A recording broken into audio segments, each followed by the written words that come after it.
3 weeks ago, at 72 years old, I overheard my son telling his wife that I couldn't survive alone and needed to be moved to assisted living. And before midnight that same day, I'd done something that shocked everyone who thought I was just a helpless old woman. By the end of this story, you'll witness the moment I revealed a secret I'd been hiding for 15 years that changed my family's perception of me forever. You'll see their faces when they discovered what I'd actually been doing during those quiet afternoons they thought I spent napping. You'll hear the conversation that proved age is just a number when you refuse to let others define your limitations. And you'll understand why some grandmothers are far more dangerous than anyone realizes. The devastating conversation. I was sitting in my favorite recliner in my living room in Tucson, Arizona, supposedly watching my afternoon game shows, when my son David and his wife Jennifer arrived for their weekly check-in visit. They thought I was dozing, so they spoke freely in my kitchen about my deteriorating condition. "Mom can barely manage her medications," David said. "She left the stove on twice last week, and yesterday she couldn't remember my middle name." But here's what made my blood boil. Every single thing he said was a lie. I've never left my stove on, my memory is sharp as ever, and his middle name is James, something I'd never forget since I named him after my father. So why was my own son fabricating evidence of dementia to justify putting me away? The nursing home research. Jennifer pulled out a folder thick with brochures and documents. "I've already toured 3 facilities," she told David.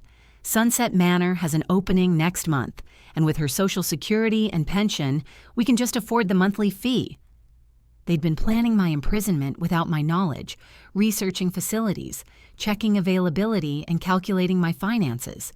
But what they didn't know was that my pension wasn't my only source of income, and I had resources they'd never dreamed of. The underestimation problem. "She's getting frail," David continued. "At 72, living alone in this big house is dangerous. What if she falls? What if someone breaks in? She can't defend herself anymore." Their concerns sounded genuine, but their solution, controlling my life, selling my house, and confining me to a facility, revealed their true priorities. They saw an elderly woman who needed protection. They had no idea they were talking about someone who could handle threats they couldn't even imagine. The stakes that changed everything. Listening to my son and daughter-in-law plan my future as if I was already mentally incompetent, I realized I had 2 choices. Let them steamroll me into assisted living because they thought I was helpless, or show them exactly how capable this 72-year-old grandmother really was. The secret that would shock them. What David and Jennifer didn't know was that for 15 years, I'd been living a double life. While they thought I spent my time gardening, watching television, and playing bridge with other retirees, I'd actually been running a business that required skills, courage, and physical capabilities that would terrify most people half my age. My name is Dorothy Williams, and I'm a 72-year-old widow who spent the last 15 years letting my family believe I was just another sweet grandmother living quietly in Tucson, while secretly building a reputation that would shock anyone who thinks age equals helplessness. Before my husband Frank died 15 years ago, I worked as a bookkeeper for a small accounting firm, living what everyone would consider a perfectly normal middle-class life. Frank handled all our finances, home security, and major decisions. When he passed away from cancer, everyone, including my son David, assumed I'd need constant help managing on my own. But what they didn't know was that Frank had left me more than just memories and life insurance money. He'd left me connections to people who needed someone discreet, reliable, and completely invisible to handle problems that couldn't be solved through conventional means. At 57, I thought my adventurous days were over. Instead, they were just beginning. For 15 years, I've been proving that being underestimated is the greatest advantage a woman my age can have. While my family worried about my ability to manage my medications and remember appointments, I was managing situations that would challenge people with decades of law enforcement or military experience. I live in a modest ranch house in Tucson that looks exactly like every other retiree home in my neighborhood. My garden is tidy, my car is sensible, and my daily routine appears completely predictable. But appearances can be profoundly deceiving when you know how to use age and assumptions as camouflage. I'm sharing this because too many women my age are allowing their adult children to make decisions about their capabilities based on stereotypes rather than reality. We're told that reaching our 70s means becoming fragile, dependent, and unable to handle challenges or make our own choices. But some of us have spent decades developing skills that don't diminish with age. They improve. Some of us have learned that being underestimated is a powerful tool when used strategically. And some of us refuse to let anyone else define what we're capable of accomplishing. What happened the night I overheard David and Jennifer planning my institutionalization wasn't just about proving I could live independently. It was about revealing capabilities that would force them to completely reassess who they thought I was and what I was actually capable of doing. The conversation in my kitchen had made it clear that they saw me as a liability, a problem to be managed, an elderly woman who needed protection from the world. What they were about to discover was that sometimes the world needs protection from elderly women who've been underestimated for far too long. By midnight that night, David and Jennifer would understand that their assumptions about age, capability, and helplessness were not just wrong. They were dangerously wrong. What I did after David and Jennifer left my house that evening would have terrified them if they'd known I was capable of it. After my son and daughter-in-law finished planning my future and left my house, I sat in my kitchen for exactly 10 minutes, drinking chamomile tea and processing their conversation. They thought I was too frail to live alone, too confused to manage my affairs, and too vulnerable to protect myself. I decided to prove all three assumptions wrong in a single night. The Tucson evening air was still warm at 7 p.m. as I moved through my house with purpose. I changed out of my comfortable grandmother clothes, the floral blouse and elastic waist pants that made me look harmless, and put on dark jeans, black sneakers, and a fitted jacket that allowed for full mobility. The transformation felt like shedding a disguise I'd worn for years. I opened the locked filing cabinet in my home office, the one David thought contained old tax returns and medical records, and retrieved a cell phone that only 3 people in Arizona had the number for. The first text message was from someone who signed their messages only as K. "Dorothy, we have a situation. Client's daughter missing 48 hours. Tucson police limited by jurisdictional issues. Can you help tonight?" For 15 years, I'd been part of an informal network of people who solved problems that fell through the cracks of official systems, missing persons cases that police couldn't prioritize, background investigations that required someone who could blend into any environment, surveillance operations that needed an operator who was completely invisible because everyone dismissed elderly women as irrelevant. My specialty was finding people who didn't want to be found.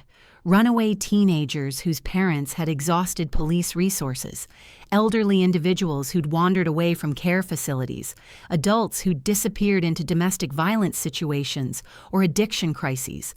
I had a 94% success rate because no one suspects a 72-year-old grandmother of conducting sophisticated investigations.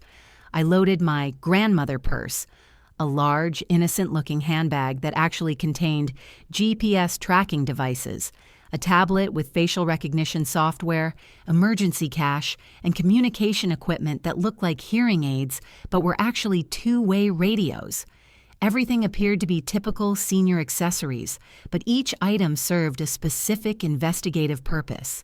The missing girl was 16-year-old Maria Santos, who disappeared from her family's restaurant in South Tucson after arguing with her parents about her boyfriend. Police suspected she was hiding with friends, but her family believed something more dangerous had happened. They'd been told it would be 72 hours before she qualified for intensive search efforts. As I drove my sensible Honda Civic out of my neighborhood at 9 p.m., while David and Jennifer probably thought I was taking my evening medications and settling in for bed, I was heading into a part of Tucson where a grandmother's presence would either be completely unnoticed or incredibly dangerous. If you've ever been underestimated because of your age, you'll understand what happened next. What I discovered in the first 2 hours of my investigation would have shocked my son. But it was just another Tuesday night for someone who'd been doing this work for 15 years. I parked my Honda 3 blocks from the Santos family restaurant in South Tucson, in a neighborhood where most people would assume I was lost or visiting family. The beauty of being a 72-year-old woman is that you can walk into almost any situation, and people will either try to help you or ignore you completely. Both reactions work perfectly for gathering information. The desert evening was cooling down, and I could hear mariachi music drifting from various houses as I walked through the residential streets surrounding the restaurant. My sensible walking shoes made no sound on the sidewalks, and my grandmother appearance made me invisible to the groups of teenagers hanging out in front of convenience stores and apartment complexes. I started at the local laundromat where I struck up conversations with other women while pretending to wait for my clothes to finish. "Such a shame about that poor Santos girl," I mentioned casually. "I heard she's been missing." Within 20 minutes, I had names of Maria's 3 closest friends, the address of her boyfriend's family, and confirmation that she'd been seen arguing with a man in his 20s outside the high school 2 days before she disappeared. Using my tablet disguised as an e-reader, I cross-referenced social media accounts, mapping the connections between Maria's friends and identifying the most likely places she might be hiding. The facial recognition software I'd been using for years helped me scan Instagram posts and TikTok videos from local teenagers, looking for any recent appearances by Maria. At the neighborhood taco stand, I overheard 2 teenage girls discussing someone named Rico, who'd been bothering Maria at school. They mentioned he worked at an auto shop on the east side and had been texting her constantly despite her telling him to leave her alone. This wasn't a runaway situation. This was a potential abduction by someone who'd been stalking a 16-year-old girl. I located Rico's auto shop using the address database I'd built over 15 years of investigations. The business was registered to Enrico Valdez, 28 years old, with a criminal history including harassment and assault charges.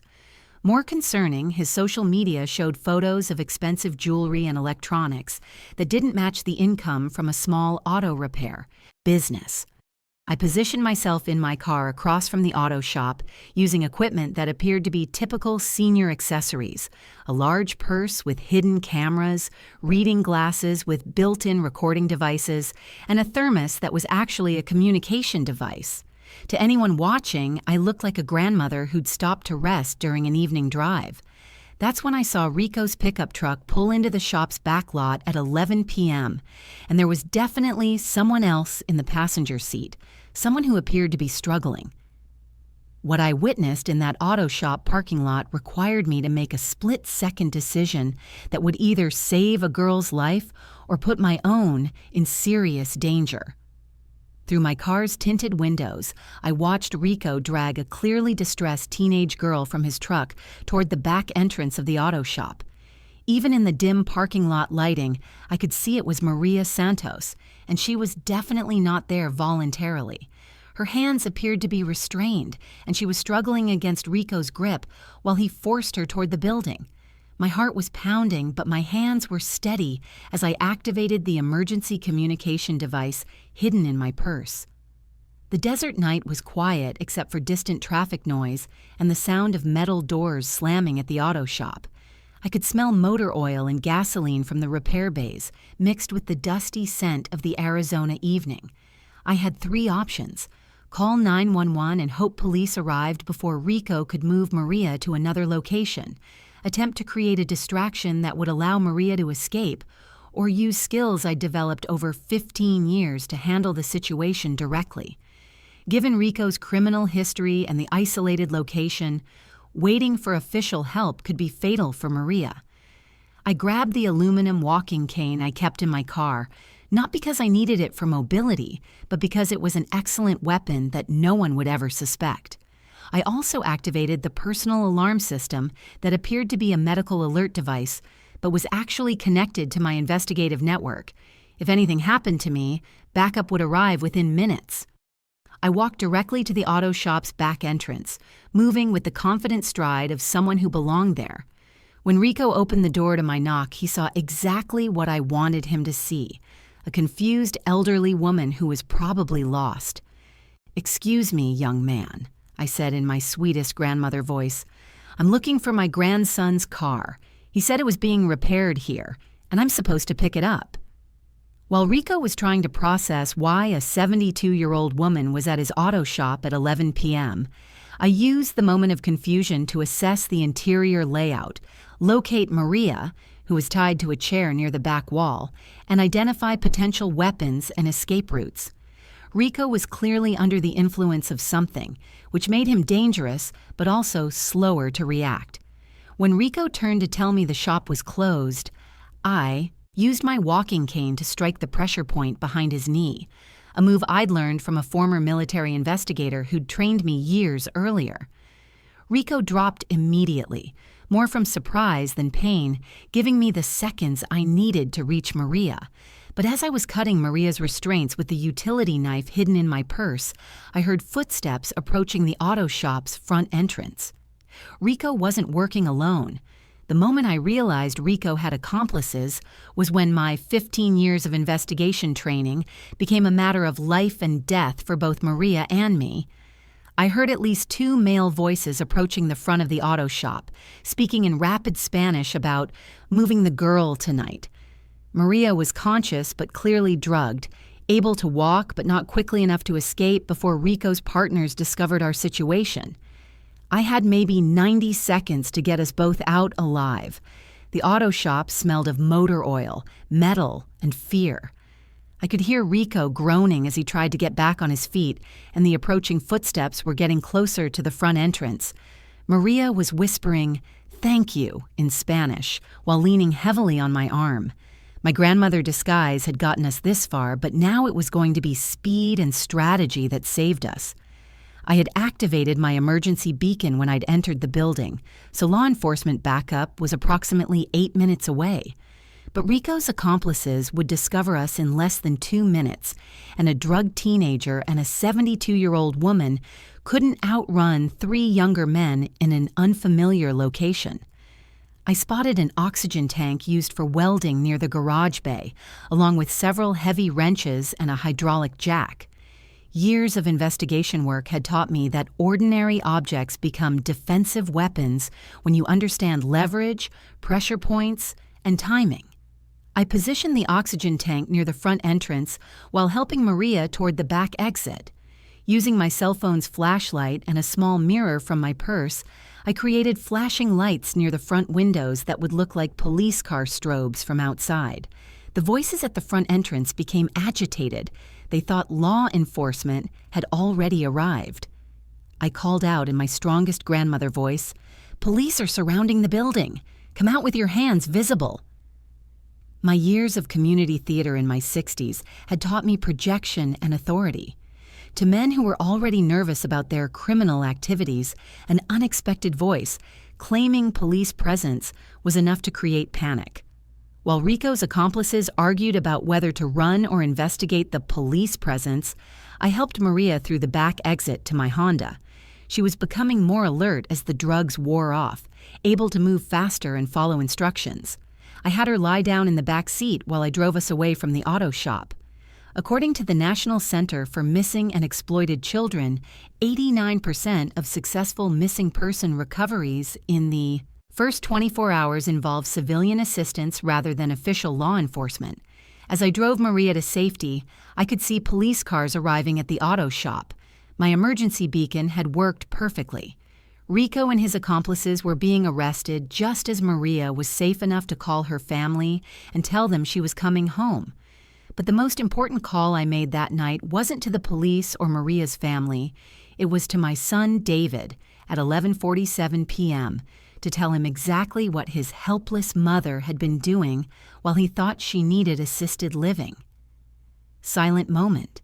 Dorothy sitting in her car, Maria safely beside her, preparing to shatter her family's assumptions forever.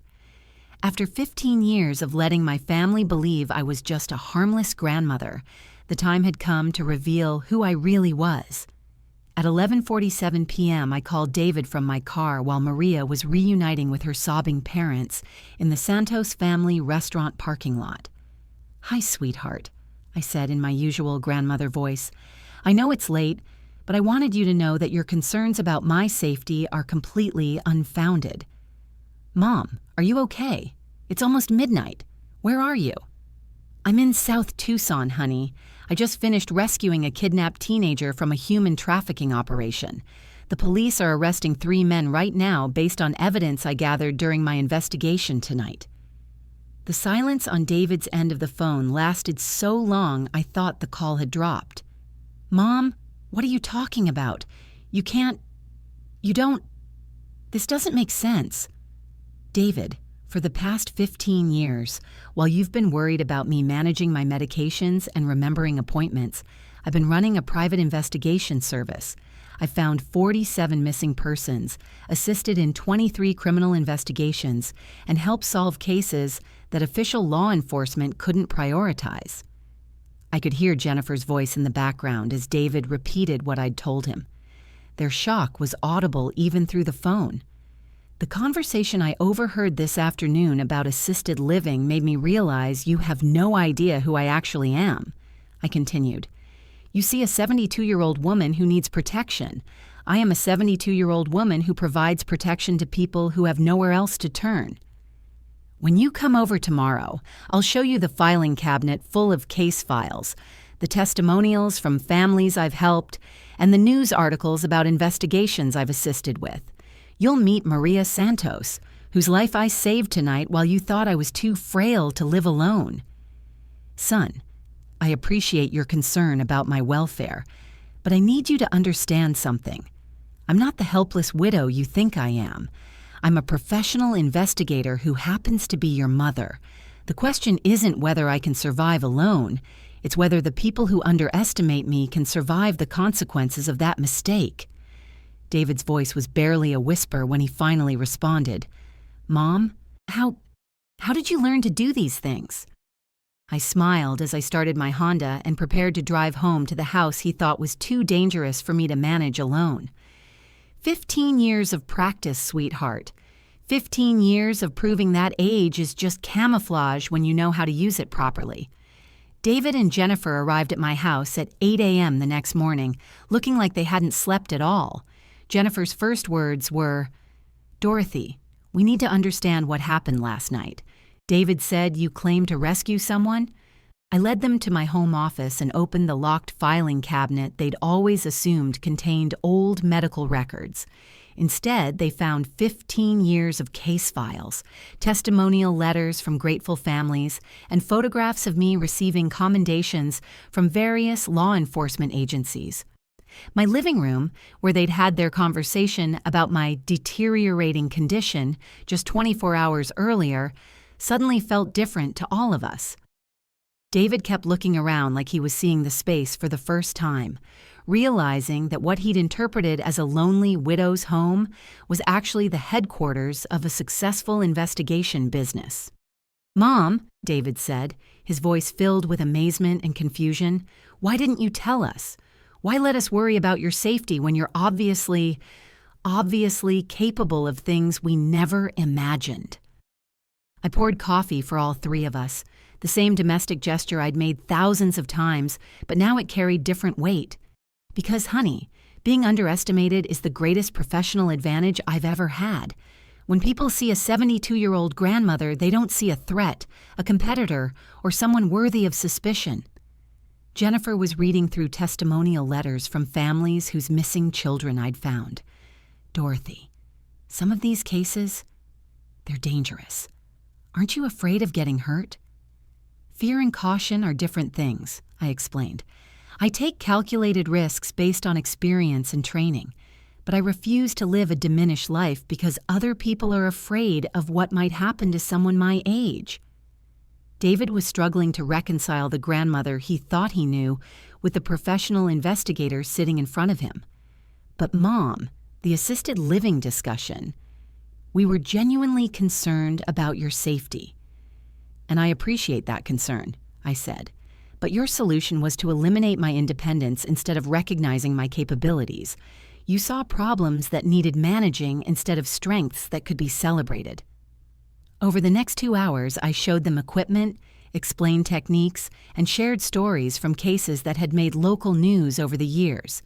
They began to understand that their frail mother had been living a life more adventurous and impactful than either of their careers in office management and retail sales.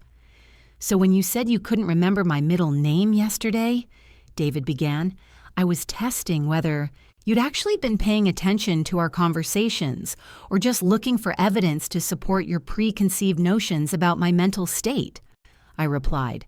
"Sometimes the most loving thing family can do is trust that the people they care about are capable of more than they realize, rather than trying to protect them from challenges they're actually equipped to handle." 6 months later, I'm still living in my Tucson home, still working missing persons cases, and still proving that 72 years of life experience is an advantage rather than a limitation. David and Jennifer have completely abandoned their assisted living plans and instead ask me for advice about their own personal safety and security concerns. The Santos family invited me to Maria's quinceañera celebration, where I was introduced as the grandmother who saved our daughter's life. Rico and his accomplices received sentences ranging from 8 to 15 years for kidnapping, human trafficking, and assault. Maria is now a senior in high school and volunteers with missing persons organizations. David now tells people about his badass investigator mother with pride instead of worry. Jennifer has started taking self-defense classes after realizing that age and appearance don't determine capability. They both understand that independence isn't something to be taken away for safety. It's something to be protected and celebrated. I've been featured in 2 local news stories about civilian assistance in missing persons cases. My investigation success rate has remained above 90%, and I now have a waiting list of families who need help finding loved ones that official channels can't prioritize. I've started mentoring other women over 60 who are interested in investigation work. We call ourselves the Invisible Network, grandmothers, widows, and retirees who use age-based assumptions as operational advantages. We're solving cold cases, finding missing persons, and proving that experience and wisdom are more valuable than youth and strength. My house is still modest, my car is still sensible, and my daily routine still appears predictable to neighbors who don't know what I actually do for work. But now, my family understands that appearances can be profoundly deceiving when someone knows how to use stereotypes strategically. I receive calls from law enforcement agencies across Arizona when they need someone who can blend into retirement communities, assisted living facilities, or family gatherings to gather information. Being dismissed as just a grandmother remains my greatest professional asset. But this isn't the only secret I've been keeping from my family. Last month, while working a missing persons case in Phoenix, I discovered something that connects to a mystery from my own past. The woman I was hired to find turned out to be someone who disappeared from my hometown in Ohio 50 years ago, and she claims she knows what really happened to my sister who went missing when we were teenagers. Have you ever been underestimated because of your age? Have you discovered hidden strengths and capabilities that surprised your family? Share your story in the comments, because proving people wrong about what you're capable of is one of life's greatest satisfactions. If this story inspired you to embrace your own unexpected capabilities, hit that like button and subscribe. Trust me, the truth about my missing sister will change everything you think you know about family secrets.